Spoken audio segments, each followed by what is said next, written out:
What's up, y'all?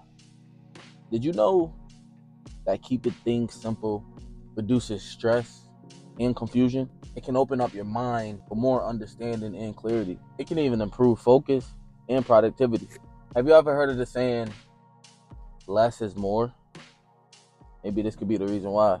I've noticed that sometimes we add more to our plate than we should, and we all have different reasons for them. Some of us want to look busy, some of us are actually busy, some of us need to be busy, some of us are putting others, before ourselves, and some of us just be doing a lot. But what I've also noticed is that when we have less to do, we could be more efficient. Our focus is at a high rate, our decision making is clear, our thinking is clear, we're just moving better. I know we all feel like we have a lot of things that we want and are working on doing right now.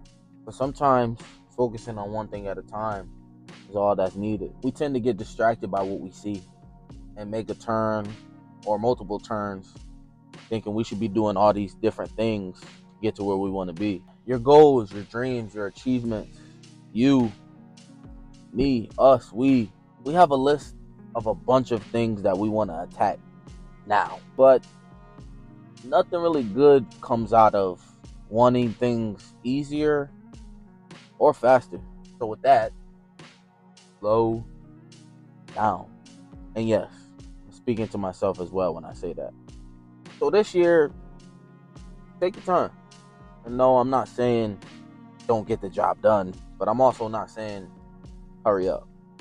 But what I mean by keeping things simple is you don't have to be perfect.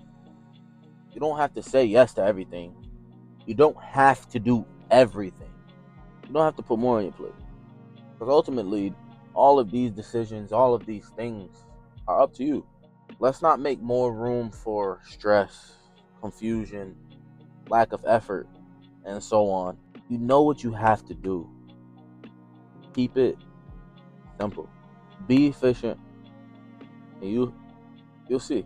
But before I go, I want to name a few things that I feel may help with that stress, with that clutter, and that focus that are cheap, maybe even free. And I know it's something that you heard before, but haven't yet acted upon. Let's dive in. The first thing on my list that I've noticed when I am doing the most, when it's super cluttery and my space is not where I want to be, is sleep.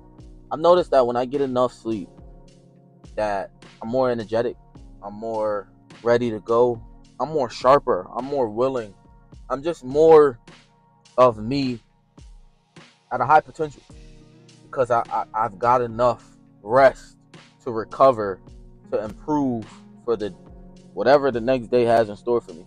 I never really taken sleep serious. Yeah, I know it sounds corny going to sleep at 9 o'clock, going to sleep at 10, but sometimes that's what it takes to be ready for tomorrow, be more efficient for tomorrow, be more um, focused for tomorrow. And this is not just a on the occasion type of thing. This is something that we should be building a daily habit of.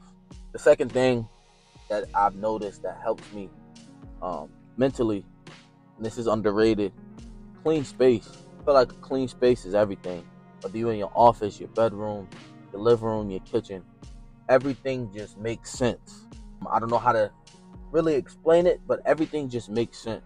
If you're in your kitchen and your kitchen is clean, you have a sense of I know exactly what I want to eat in this clean kitchen. As an example, I know for me when my room is clean, when my space is clean, when the computer and the desk is clean, I'm able to get work done at a higher rate. I'm able to do things at a higher rate because my space is in a way where it's helping me get it done more efficiently. It keeps you moving. If you're a person who, you know, doesn't really like going outdoors, that's a way to, get some extra steps in, a way to keep moving your body, a way to, get things done sooner. So you're not up all night cleaning and trying to figure things out. Clean space helps my creativity when I'm in the space of, doing hobbies and different things. It helps you be more careless but careful about what you think, say, and do. My third thing on the list is hobbies. I I feel like hobbies is that thing that you do to have something to look forward to. Hobbies are sometimes the reason that you keep going after a long day of work. Sometimes that hobby is the reason why you made it through the day, whether that's creating music, drawing, art, painting, boxing, physical activity, whatever the case may be. Sometimes I feel that the hobbies is like a mini getaway, a reset button for, a tough day. It's always something to learn, look forward to, and learn again. Sometimes a hobby is a key to sanity, allowing us to, get things out through our creativity, through our hobby, that we can't necessarily get out in a different way. All in all, with a hobby, I feel like it just truthfully keeps me going. My fourth thing is good people. There's nothing like support of people that you care about and who care about you, and they feel the same. Support is so freaking underrated. I love supporting my family, and I love when my family supports me. It feels good when others feel good, and it also feels good when you feel good. But good people are there for a number of different reasons. Good people go on trips with you. Good people are there for conversation. Sometimes good people are just there to just be there because you just want somebody in your presence with good energy to help you be on you, help you be on your stuff, help you be focused, help you, make the best decision that you can make in this world. We're all perfectly imperfect and broken in some ways, but that's why we build and we do what we do and have good connections with others. So keep good people around you. For me, my family is everything. Whoever those people are, keep them close, and understand that sometimes it's gonna be hard. If that relationship means something to you, then every obstacle is worth it. My last point is time away. I've noticed that when I've gone on vacation with good people, of course, or time away by myself, it's always needed. You'll never really know until you get there. So when you get to your destination or you get to that place where you're going, you understand why you did it in the first place. I think this year, if you're watching this, travel. A getaway is going to the coffee shop. A getaway is a walk. It doesn't matter what it is. A getaway is a reset button. Getaways are needed, not necessarily for a bad thing, but to keep you going, to keep you sharp, to keep your mental clear. A getaway doesn't necessarily have to be a negative thing. A getaway sometimes is the reason why we are finding that space of nothing matters. When we come back, we have this extra fuel, this extra drive in pursuing what we've always wanted to pursue.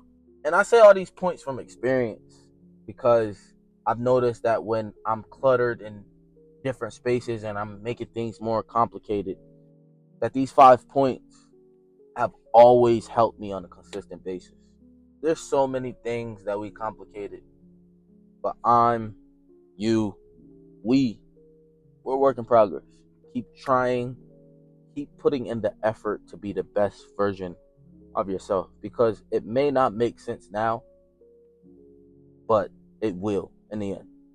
I'm hoping that you gathered something, and I'm also hoping that if there are things, keys, tips that you have, please comment down below. More importantly, just keep it simple. It's a new year, it's a new you.